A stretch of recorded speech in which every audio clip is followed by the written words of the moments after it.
Ninaw ng Best Link College of the Philippines na voluntaryo at hindi sa pilitan ang isasagawa sana nilang training sa Tanay, Rizal. Yan sana ang dadaluhan ng mga estudyante na sakay ng sumalpok na bus kahapon kung saan 15 ang namatay. May news to go si Mav Gonzalez. Mav. Hawikara emosyonal yung mga estudyante at mga magulang nung bumalik dito sa Best Link College of the Philippines galing doon sa kanilang training sa Tanay, Rizal. Pero yung ibang mga pamilya ay mas tragic pa dahil bangkay na nang sinalubong nila ang kanilang mga kaanak. Wala po bang official na advice sa inyo? Kasi automatic dapat alam nyo po yun. Kawawa kayo, kayong humaharap sa Kanina, ma'am. Alas 9 kagabi, inabutan namin ang mga magulang na galit sa labas ng Best Link College of the Philippines. Umaga pa raw nila hinihintay ang kanilang mga anak. Alas 9 pa po nangyari. Dapat nung nangyari na yan, dapat automatic may nag-rescue na. Pero bakit hanggang yun, wala pa yung anak namin? Umiiyak ni anak ko kanina pa eh. Ninenervyos rin ako. Hindi ko alam kung ano nangyayari sa anak ko doon. Nasa bundok daw sila nung una. Ngayon binaba na.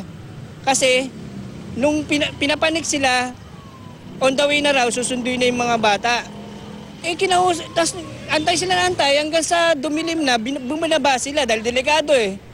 Ngayon, sabi nila, sinundo na. Kinausap namin yung anak namin, gaalala kami. Ngayon, wala pa. Sabi ng anak ko, wala pang, hindi pa daw sila sinusundo hanggang ngayon. Wala pa kahit isang bus. Napagbunto na ng galit ng mga magulang ang security guard. Kaso wala ring alam ang gwardya sa sitwasyon sa Tanay. Wala rin daw siyang contact sa department head na kasama ng mga estudyante. Bandang alas 9:30, nakausap ng isang magulang ang anak niya.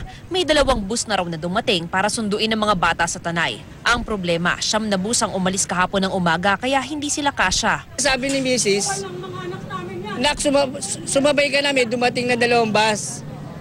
Mama, kung sino daw yung nakasakay doon kanina, yun lang daw ang sasakay.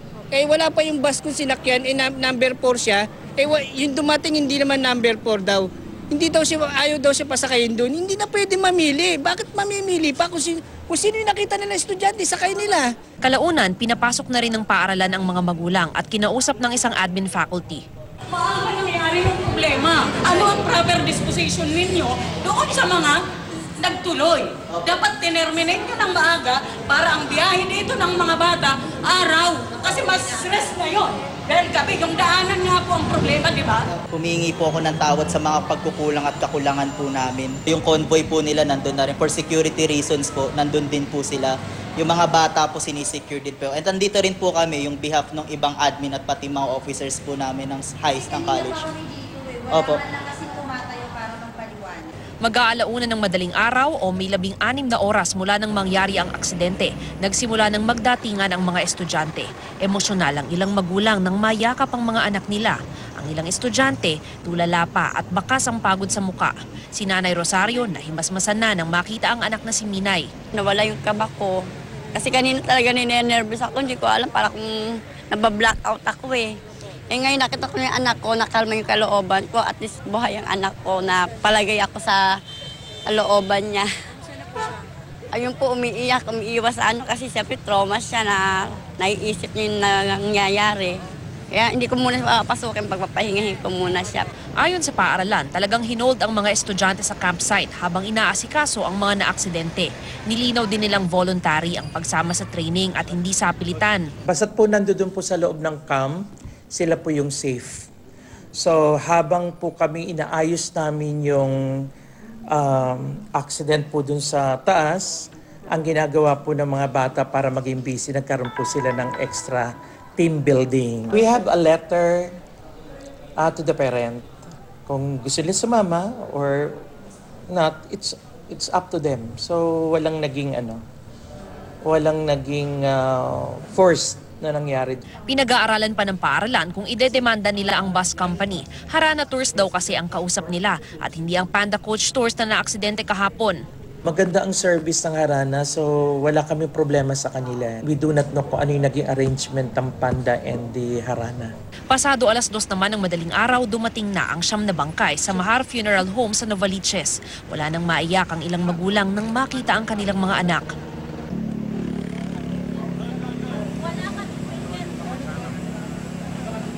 Sasagutin naman ng paaralan ang mga gasto sa ospital at funerarya.